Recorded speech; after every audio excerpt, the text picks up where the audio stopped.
আসসালামু আলাইকুম। একটা কথা বলি, বাস্তব কথা। যে বাড়িতে দেখবেন 3টা ছেলে মেয়ে আছে, ঠিক আছে, তাহলে ওদের মধ্যে যেদের মতো একটা বন্ধুত্ব থাকে। এখন বলেন কেন? কারণ যে বাড়িতে 3টা ছেলে 3টা শক্তি, মানে পাড়া মহল্লার যার কাছেই যান, যদি শুনেন যে বাড়িতে 3টা ছেলে আছে, তাহলে একটু মাপজুপ করে কথা বলবে।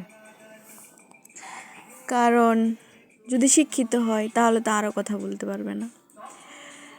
আমাদের সমাজে অনেক আছে যে টাকার জন্য এক ভাই এক ভাইকে দেখতে পারে না, এক বোন এক বোনকে দেখতে পারে না, মানে তাদের মধ্যে কোনো মিলই নাই। কিন্তু দেখেন প্রাণীদের মধ্যে কত সুস্টিং একটা মিল। 3 ভাই, মা চলে গেছে, তো মা চলে গেলে এখন তারা 3জন শুয়ে আছে একজন আরেকজনের উপরে।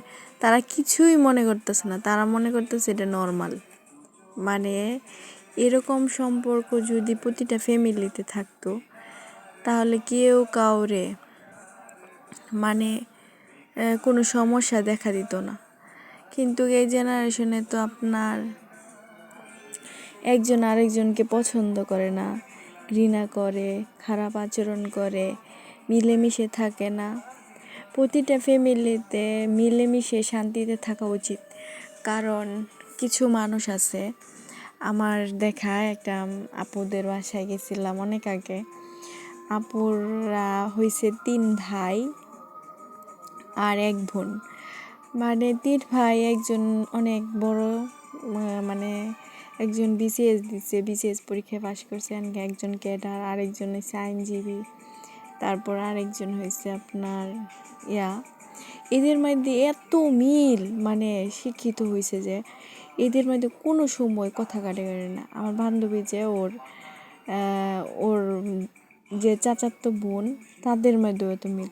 ওই আপুদের বাড়িতে এত মিল, মানে ছেলের, মানে 3 ছেলে যে বিয়ে করছে, শাশুড়ির ভীষণ যত্ন করে এবং অনেক সেবা যত্ন করে।